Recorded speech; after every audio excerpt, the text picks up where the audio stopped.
चलिए स्टूडेंट, हम लोग क्वेश्चन नंबर 4 को सॉल्व करते हैं। देखिए क्वेश्चन नंबर 4 में क्या कहा जा रहा है, क्या निम्न स्थिति संभव है, यदि है तो उनकी वर्तमान आयु ज्ञात कीजिए। तो यहाँ पर हमें देखिए क्या दिया गया, स्थिति देखिए क्या दी गई है। दो मित्रों की आयु का योग 20 वर्ष है। 4 वर्ष पूर्व उनकी आयु का गुणनफल 48 था। ठीक है, तो दो मित्र हैं, उनकी आयु का योग कितना है, 20 वर्ष है। तो चलिए हम मान लेते हैं जो पहला मित्र है उसकी आयु x वर्ष है। माना पहले मित्र की आयु बराबर x वर्ष। ठीक है, अब स्टूडेंट दोनों मित्रों की आयु का योग 20 वर्ष है। जब एक व्यक्ति x वर्ष का हो गया तो दूसरा कितने वर्ष का हो जाएगा, 20 माइनस एक्स। 20 में से x घटा देंगे तो दूसरा 20 माइनस एक्स वर्ष का हो जाएगा। लिखिए, इसलिए दूसरे मित्र की आयु, दूसरे मित्र की आयु कितने वर्ष हो जाएगी, 20 माइनस एक्स वर्ष। ठीक है, अब देखिए आगे क्या बात कही जा रही है। 4 वर्ष पूर्व, 4 वर्ष पूर्व की कहानी क्या होगी, ये इसको आप लोग देख लीजिए। 4 वर्ष पूर्व क्या बात रही होगी। तो स्टूडेंट 4 वर्ष पूर्व पहले मित्र की आयु कितनी रही होगी, बताइए आप लोग। x में से 4 घटा देंगे उतनी रही होगी। लिखिए, पहले मित्र की आयु 4 वर्ष पहले, जैसे कि अगर हम बात करें आज आपकी उम्र जो वर्तमान उम्र है 15 वर्ष है, तो 4 वर्ष पहले आप लोग कितने साल के थे भाई। 15 में से आप 4 घटा देंगे तो 11 वर्ष के रहे होंगे। तो ठीक, अगर ये आज के समय में x वर्ष का है तो 4 साल पहले कितने वर्ष का रहा होगा, x माइनस 4 वर्ष। चलिए आगे देख लेते हैं हम लोग। दूसरे मित्र की आयु,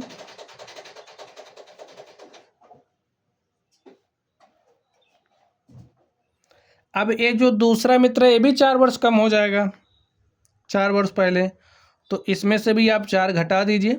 20 में से 4 घटाएंगे तो आ जाएगा 16 माइनस एक्स वर्ष। अब देखिए क्या कहा जा रहा है, उनकी आयु का गुणनफल 48 था। तो भाई 4 वर्ष पूर्व उनकी जो आयु थी, आयु का गुणनफल 48 वर्ष था। तो इनकी आयु का गुणनफल लीजिए। 4 वर्ष पूर्व दोनों मित्रों की आयु का गुणनफल, दोनों मित्रों के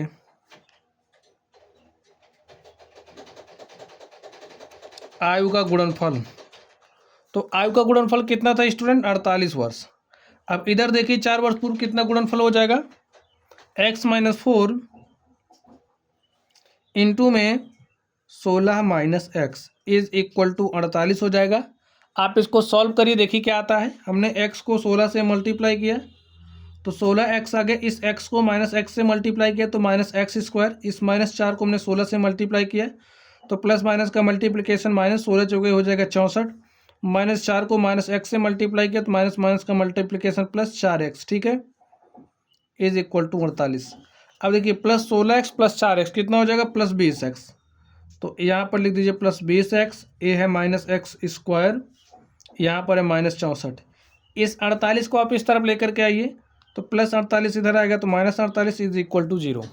ध्यान दीजिए, minus x square plus 20x minus 64 minus 48, देखिए कितना हो जाएगा, 4 8 12 के 2 हासिल 1।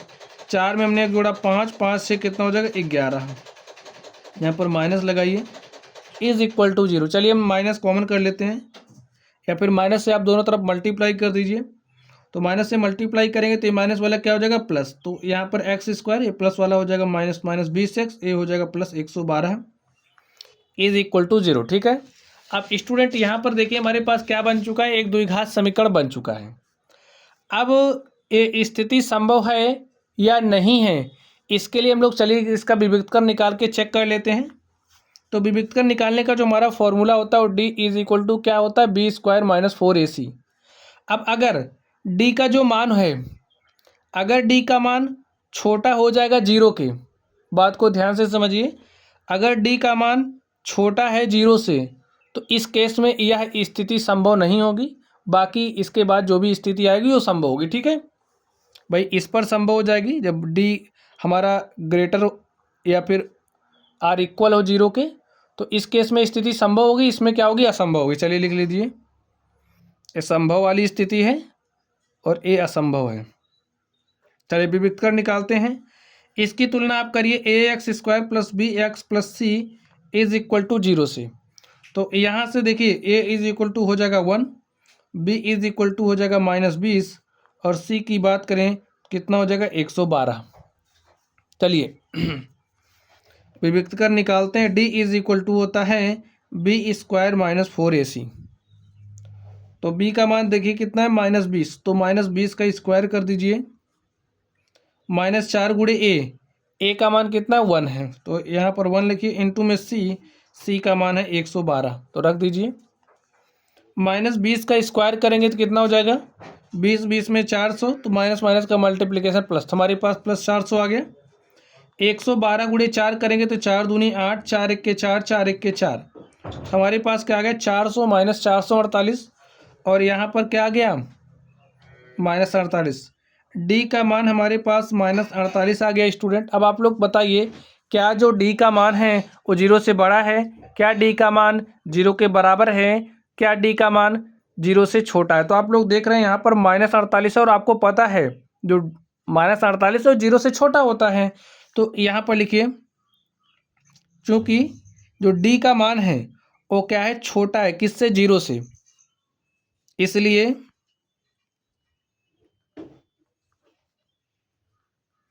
दी गई स्थिति